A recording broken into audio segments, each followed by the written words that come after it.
It's your boy Skip. Welcome to another episode of Upshift. Today I got my man Zach Bowens and his RS7 2024 Audi out of the factory, people. 621 horsepower. We're gonna talk to him in a second. Check out the roll up. As for me, cause what's this life without problems? I keep it going and forget that I got them. It's just me alone, I don't know who else to solve them. It feels like these change like the leaves in the I'm afraid to mess it up. Waste it all and lose your trust. How far away so many times, but you still call me son. Put my faith up in the one. Know the enemy will come, but it's where my loaded. But it's where my loaded. Good. Man, thanks for coming out. Thanks for being on the show. You know, the first time I saw this car, I just absolutely fell in love. The sound is impeccable. The wheels are fantastic. And when you walk me through that engine bay, oh man, I fell in love. So let's go. Let's talk about it, brother. Let's start up. Not every Audi on the road is like 3.19, 0 to 60, right? So I'm looking at luxury, but I'm feeling power. I'm feeling the power, brother.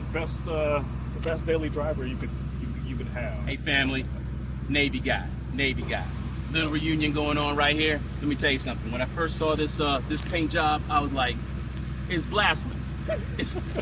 Look in the background over there. That's the color of a ship. I was like, I don't want my car to be a color of a ship, but it's grown on me. What's Audi call the paint? So it's the RS specific gray. It's a Nardo gray. So only Nardo. Yeah, only their RS cars get the Nardo. Okay. So, can I take a look at the engine? Yes, Can you sir. pop the hood for Pop me? the hood. Man, do my eyes deceive me, or is that like the best ECU I've ever seen? Well, it's not cracked yet. It's huge. Every year that they put them out, they put a little bit more protection on them. So we're waiting for a true tune for it. But as of right now, we have the factory tuner. It's ABT. So Okay. then you have APR, the airbox, and then you have custom mid pipe on there. So intake exhaust and a little bit of a tune. So it's still very mild, still under warranty. I'm really looking forward to this car being at least 900 horsepower. So the goal is 1,000 horsepower daily that doesn't drone like crazy. So You hear that, people? I don't 1,000 horsepower. It's close enough from the factory that it's doable, right? Like it's not too much more to get into that point. Thing of beauty, an absolute thing of beauty. And I'm partial to Audi. My wife has an Audi, so I understand the German engineering. Things are like by spec and standard perfection. Nothing else. Talk to me about these wheels, man. Comes standard with the matte carbon fiber package, the option. So Okay. they're the factory 22s. Pretty beefy tire, I guess, from the factory all around. It's 285, 30, 22. So You're talking about the tire, and I can't take my eye off how big these freaking brakes are, dude. Like, oh my, it's got like a tire in a tire. Look at the disc. So Man. your calipers are 10 piston calipers, and then the discs are 16 and a half. But I gotta say that it looks like fantastic. One thing that I do want to show the people, it's got soft closed doors. I feel like I'm at home with my cabbage. Check this out. What? Dope in every flavor and every color. Standing still, one thing. I want to get in and I want to see it move. Can we go for a ride, brother? Let's hit Stereo Drive. The winds and waves may come, I don't know the one who holds the CE. Sometimes it's so hard to trust, remind myself to believe. Spirit, come on down, I need your love hard on my CE. You know, there's always what we want. Yeah. But there's the best path for us, and if you believe in Romans 8:28, then you either accept that or you don't. Yeah. And again, the reasons why we aren't talking. So, See, now we getting someplace, right? It's just like, okay, I wanted what I wanted, but did you ever ask the question, like, what happened with that? Like, why? it's one of those that he took that away from me, and then he put me in other situations even worse. So I was just like, wow, this is That's pretty really jacked up. Yeah, it's really nice. Yeah, I'm here. Went to Iraq 2 months after my first child was born. So and there was many times where I was like, well, I'm not making it back. So my child's gonna grow up without a father. This is great. First convoy that we went out on. end up getting there okay, putting our stuff away. I put my stuff in the tent, walked out, flip-flops, shorts, and a t-shirt just to go to the piss tubes, and you hear the whistle, and no farther inbound? than no farther than me and this light pole. You see the puff of smoke, and I was like, well, there was no boom at least, and I was like, well, if that was live, I'd definitely wouldn't be standing here. And that set the tone of the deployment. Multiple IEDs with our different convoys, and small arms fire, and yeah, been there, done that. Got the t-shirt. I kind of wanted to unpack some of that with you. Yeah. Like, okay, that makes more sense now. It's just like, okay, I'm mad at God. Yeah. I'm not bold enough to say it, so we're just not talking. But I love, first of all, I love the honesty, right? Yeah. And it's like, and secondly, I mean, for you to say, all right, things in my life just didn't work out the way that I expected them to, and so, like, what's up with that? And so, is that a crisis of belief at that point, or is it just like, I understand what it is you do, I just don't like what you do? Yeah, it's for me, it's the conflict of choice and omnipotence, right? So if I know everything, how is there a choice? If I know everything that's going to happen, if I know everything that's going to be prior to it even being available, where's the actual choice? And for me, that logical fallacy just doesn't mix. So I haven't had a good enough explanation other than that's where faith comes in, and that's what draws me away from religion, right? Searching for an answer and being given a circular answer that doesn't really, the whole political non-answer. And it's fair. Well, so check this out. And this is how I understand. The more I watch quantum physics shows, faith makes more sense to me. Correct. And that's exactly what Einstein had said, in terms of the more you learn about this space, the more religious you become, right? Because there's the likelihood of things happening the way they do at random are less likely than if they were planned. I get that completely, and again, that's another reason why I understand that science and faith can coexist. Not everything in the Bible is a word-for-word accounting. It's more also of a poetic prose, right? Correct. So I don't have too much of a argument to which one is right or wrong, but I do. I mean, are you in a school of thought that they're both right? To an extent. Two things can be true at one time. Yeah. And as I've gotten older, I've definitely accepted that more. However, for me, I just don't associate with the church. I get it. You had a breakup with the church. Correct. But not necessarily a breakup with belief. And so here's my sort of like word picture that helps me make sense of the before, the now, and the after, just in terms of linear timing. I see like God being out of time, like him being in a situation room with everyone's life on screens that he has visibility into seeing, but still giving us the opportunity to make choices along those lines. But he understands where the story ends because of the choices that we made, not because that we have been forced to do things in a particular way. I completely understand that. I get right, so don't blame him for the ending. I get that mindset and thinking. However, it's not my objective reality, right? So two things in that sense. If you know what's going to happen, where is the choice, right? Because if it's already pre-written, it's already been known prior to me even existing, right? There is no choice. You're basically just following a path. But if it's quantum, then there's an infinite amount of choices that result in the final story. The Schrodinger's cat, right? The everything. The superposition. Have you seen Dark Matter? Dude, I haven't watched it. You got to. But I definitely. You got to. It's like, and Constellation. I just finished Constellation on Apple as well. Really explains and gets into the infinite amount of choices that we have at any one moment to create alternate fractured realities and the whole entanglement, the quantum entanglement piece, right? And, superposition, existing at the same time and in the same place. But the whole thing about it is that as we're looking at your infotainment system, if God has an infinite number of these infotainment systems with data in real time on them, it's just reflecting the choice in that moment. It's not prescribing the choice. He just has visibility into seeing it. Correct.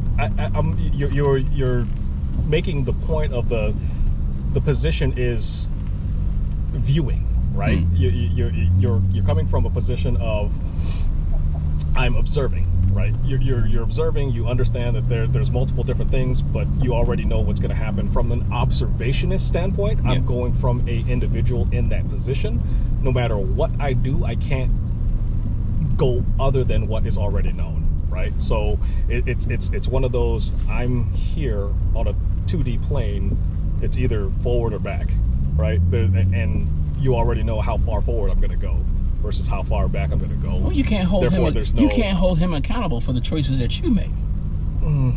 And vice versa, and vice versa. There are things that happen that force your hand, and maybe that's where you're coming from. Well, that whole that position. What's the whole Jocko Willink mantra of extreme ownership? If you're in charge of something, everything that the people do is your fault. So things begin to break down in terms of ownership and responsibility when you introduce original sin. Correct. But again, from an omnipotent and omnipresent position, that doesn't matter.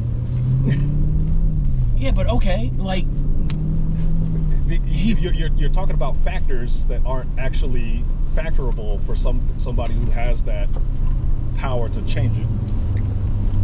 Now, would you say that paradigm plays out in the theory of salvation?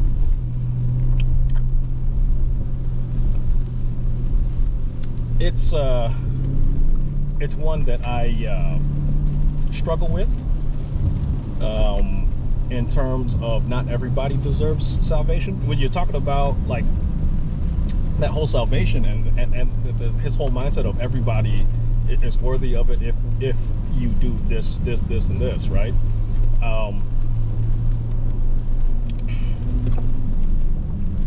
It's very conflicting, right?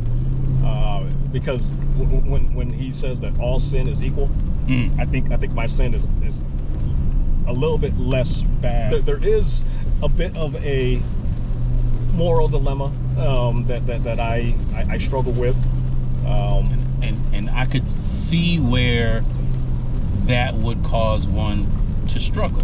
Yeah. However, when you compare your misgivings or your misdoings to that misdoing, that seems to be like there's a huge gap in that. Correct. Right? Yeah. But as just humanity, like measure up to a holy, preeminent, pre-existing one who's flawless, maybe that gap is the same. Yeah, and again, that's the struggle. Another reason why I've divorced the church is because the church, a lot of times it's posturing, right? It's peacocking. It's showing, hey, look how good I am, and I just don't. At least within the church that I was in, I don't want to associate myself. Yeah, dude. Yeah, not being real, not being vulnerable, and saying, hey, you know what? Correct. The only reason that I have right standing is because something that Christ did, not that I did. Correct. And Right.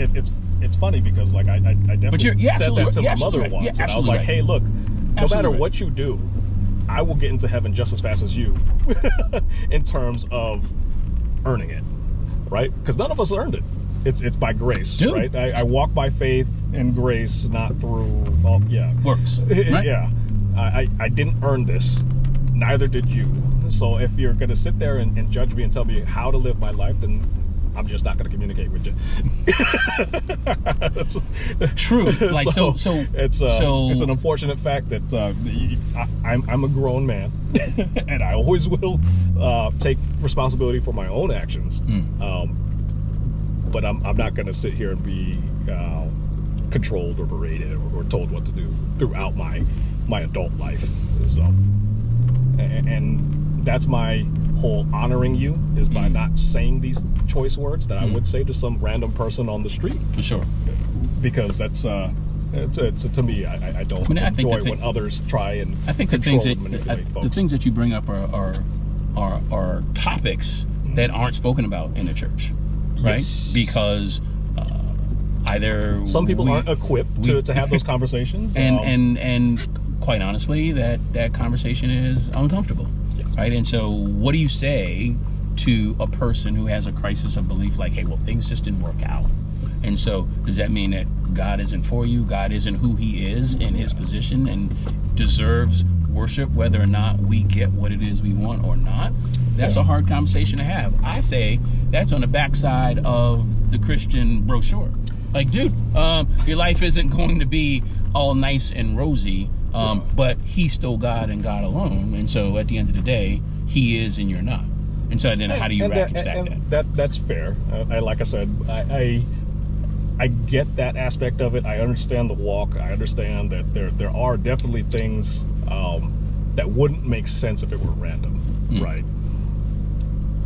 I'm just not going to buy into the religious aspect of things in terms of I'm required to commune with individuals that I don't want to. Right?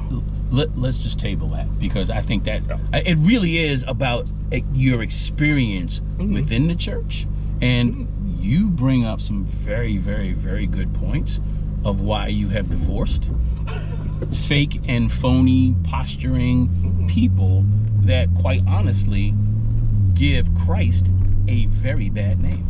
Yeah, one thing that I learned from my time with the church is you're supposed to be a lighthouse, right? You're not out there doing anything other than showing the way through your own actions. Right? Like my life is happy. My life is fun.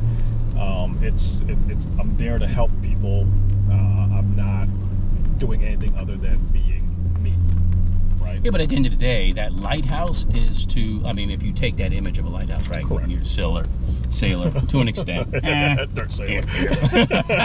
Right? Yeah. True sailor. A lighthouse is to save And to warn. and to guide, to ensure safety, right? Correct. And so our job as lighthouses is to lead people to Christ. And the most that we can do in order to do that is to live a life worthy of someone actually taking notice, like, hey, well, you're a little different. Like, why?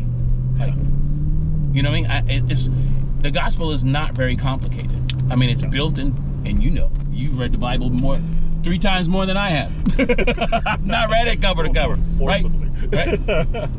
But it's in you. Yeah. It's in you, and it's under duress. It's predicated on love. It's predicated on relationship. Yeah. It's predicated on sacrifice for the ones that you love. And so I think his number one rule of love thy neighbor, right? So love thyself. So, which is difficult because sometimes I don't love myself. There's a lot of different things that I had to unpack through therapy for that. And it's always just like, ugh. But again, that kind of goes back to your statement of like, well, he doesn't deserve salvation more than I do and less than I do, or it's like we all missed a mark. And so is it and I don't even want to say it, but is it the guy in the Middle East fault that No. he engages in an activity when that is the culture. Correct. And, Right? and as I've gotten older, I've gotten less angry and stuff like that. But when you, everybody is a product of their environment, and I Without a do doubt. Without a doubt. listen to as many different perspectives as I can, right? And things will resonate with me, and some things I can't see myself being able to accept, but I try. Right? Is there something that resonated in this conversation that would cause you to, like, I'm an IT guy, right? So, like, double click on it. Like, Yeah. what's worth exploring? Like I said, I stay away from the church for a reason. It's there. It's an experience that I've had. I'm standing on that. There's no way that you're going back to Yeah. deal with let's just say the people, right? Yeah. There's actually a documentary. I don't know if it's entitled "Lord, Save Me from Your People," That makes sense. but that I think that's the sentiment. It's just like, I really want to follow you, but man, your physical representation on this earth really makes it hard sometimes to connect the dots. Yeah. But outside of that, Yeah. like, Yeah, it's, commune with people when I can. I still take the teachings of what I've had when I was younger to heart. And for are the you most are part, you a reader? more of an audiobook. Okay. My whole job is reading, so when I'm out of work, I'm not. So There's a book that you might find enjoyable. It's called "Practicing the Way" by John Mark Comer, and it really discusses what it means to be an acolyte, if you will, of the greatest figure that ever walked the earth, and what that really means. Maybe that brings some clarity for you. Who knows? But all right, let's talk about cars. yeah, What's the handling on this thing? that's your typical Audi Quattro system. So the true Quattro. Okay. The torsion. It's not the Halodex setup. We're currently in comfort because of all the potholes. Yeah, it's wet handling, snow handling, perfectly fun and fine. Not squirrely at all. So. And I will tell you, every time you get on that gas, I get thrown back in the seat. I love that feeling. Like, the acceleration on the thing is crazy. We're in comfort. We haven't gotten into the boost Okay. at all. So what is your favorite thing about this car? Probably this.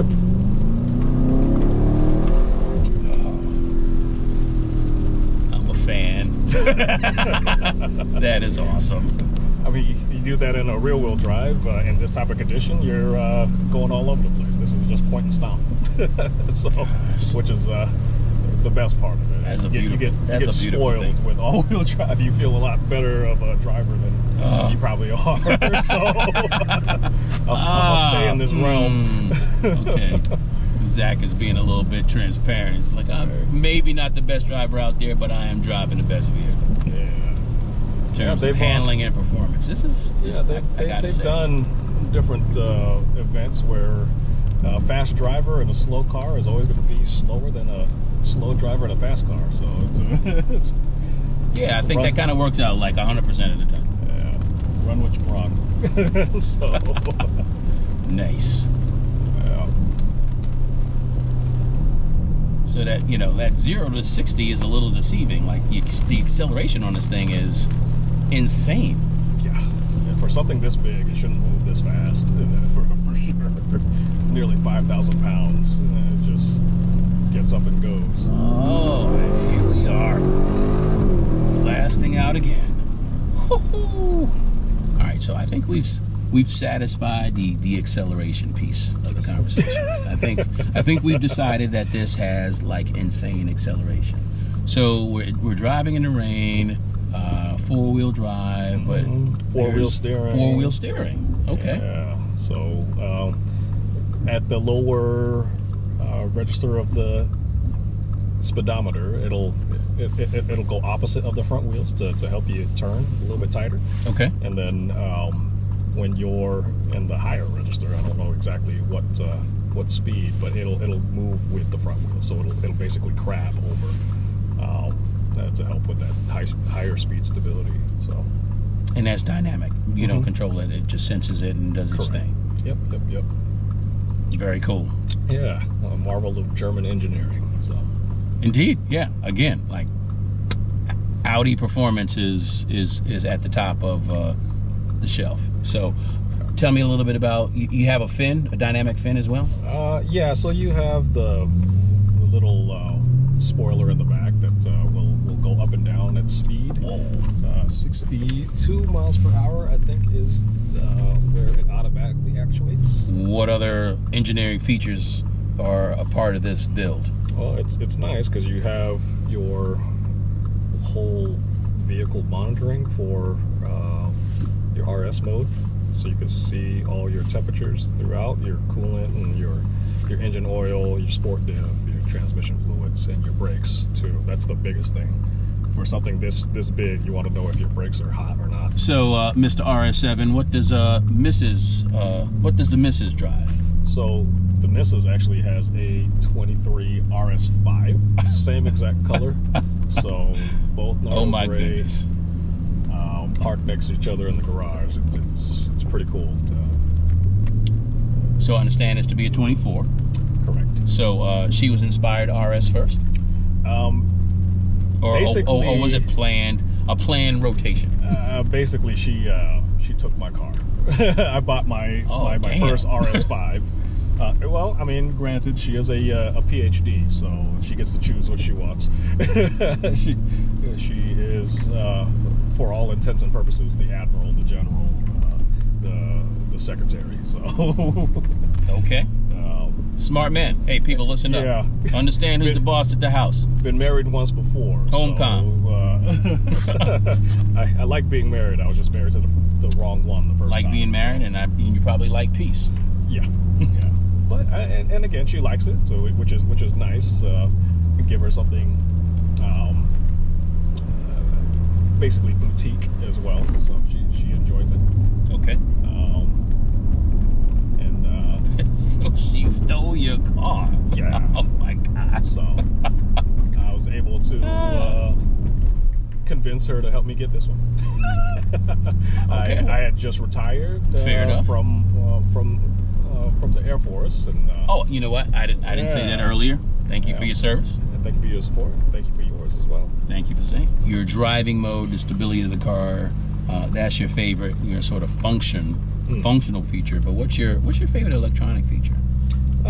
So it does drive itself, right? So it'll drive itself. It'll park itself. It has the little parking assist. You have the ability to do all that fun stuff. But I don't trust it because I attempted to use it once and it went way too fast into the car park area, the little parking area, for me to be comfortable with trusting it often. So like.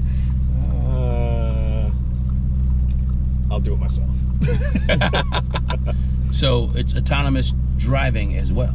Correct. And do you do that often or at all? Coming into Boston in the mornings when I have to come into the office, I'll let it drive for me. Did you acquire the current administration overseas? So actually, she got herself over here on her own merits. Everything. She also had her green card prior to us getting married. Like, so she did everything on her own. Came over on some type of merit visa for the PhDs and scientists and things of that nature for Gotcha. those type of individuals. Okay. Met her on a dating app, of all things. I had just finalized the divorce and got on a dating app, and it was like no more than a month from being on that app. I found her, and I ended up talking, and it was kind of kind of rushed due to the fact that I'd already had orders to my next assignment. So I had orders to Portugal, and we ended up becoming close very, very quick. Both of us kind of met all the different little markers that we were looking for in a partner. So we've effectively been together for 2 years now. Oh, So, well, congratulations. You're newlyweds. yes. Yeah. Well, good job. Awesome. And I found a woman that is not afraid to say sorry, which is extremely rare. So, Yes, sir. of course, I locked that down as quickly as possible. Yes, sir. This is a very mature woman. She understands that. Mistakes go both ways. Correct. Yeah. So she has the maturity enough to ask for forgiveness on her own. So she's definitely capable of giving that forgiveness for me. So definitely something I needed in a partner. But yeah, she definitely met me in the space that I needed. So definitely very, very happy to be in the position that I'm in with the partner that I have now. So reasons why she can have whatever she wants. Like she's now into like Hermes bags or Hermes bags. I guess I gotta say it correctly. Please do. Which is, again, coming from where I came from, I had no clue what these things are. It's not Hermes. Okay. Yeah. Hermes. The H is silent, apparently. Yeah. And it was fun because, like, one of her things that she said prior to us getting married is, like, she wants a Tiffany's ring. And I was like, all right, I can get you that, not knowing what it was. And I'm not quite sure why you... The sticker shock was real, especially because I was still active duty as an E6. I was like, I'm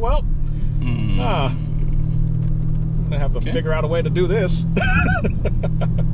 But and again, it all worked out. So Your wife has good taste. correct. And I trust her with her decisions implicitly because she's much more in tune to that space. So, well, I was actually talking about you. oh, yeah. Well, thank you. Sounds like you guys are meant for each other. Yes. An RS family. Is she into the vehicle as much as you are at this Definitely point? not. No. Okay. It was one of those. She likes it because it was nice and expensive. Okay. Which, coming again from where she was, Not a Prius lady. Correct. and again, she never had the opportunity to have these type of things when she was younger. So Sure. it's nice to be in a space where we could both enjoy. Again, there is the aspect of, yes, life is definitely a blessing. It's definitely turned around.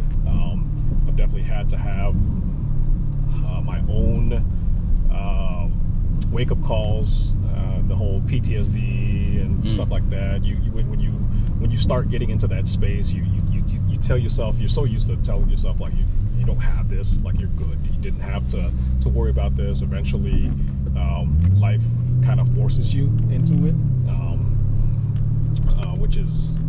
which is nice because it's a very shared experience with the community when you hear what they go through and how they got to the point where they can accept it and start getting help.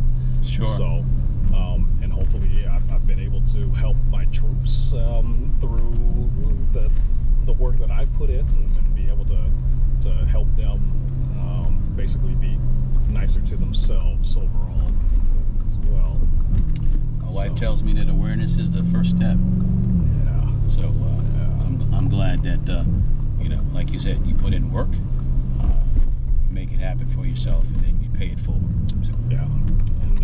And again, I'm honestly really happy that I went through all of that because again, I wouldn't have been in a mature enough space to be able to attract a partner like I have now, the way I was prior to me getting into therapy and help and all that. So interesting. yeah, it definitely was worth all the struggle. So opening up those old wounds that you kind of compartmentalize and tell yourself, it's good. No, we don't have the words. You know, we started off this conversation by you being angry. Correct. But now hearing the whole story, I'm not sure if you should be angry because all those things were necessary to get to you to this point. Angry with the lack of Engagement and direction at the beginning of things, okay. right? That's fair. And again, for me, I'm one of those that I close the door. It is what it is. I can't dwell on the past because again, if I do, then I was like, man, why does he get to be a pilot? Like I'm better than him, right? So I look at my friends list and I'm like, God, he's living the life that I wanted. But Zach, let me tell you, I went through officer prep school with a guy who's now the chief of the supply corps. yeah, I feel as if I have the same capabilities as that individual. yeah, Why not me? There are things that happened along the way that prevented me from being able to do that. yeah. But at the end of the day, that blue line that you like to follow, maybe that blue line led you to your perfect mate, perfect spot, perfect space, RS family, and without the blue line, you'd have definitely gone in a different direction. Yeah, I do agree with that thinking. I sit there and contemplate where I was to where I am now, and definitely wasn't an easy path for sure. But at the end of the day, it's very, very rewarding. Yeah. So it's nice to be in a space where I have what I need, emotionally, physically. I guess all I'm saying is like financially, you know. Prior conversation notwithstanding, like just saying thank you. Yeah, of course. I definitely, again, I'm not too adverse to faith. It's more the religious aspect that I'm. You still don't like church people.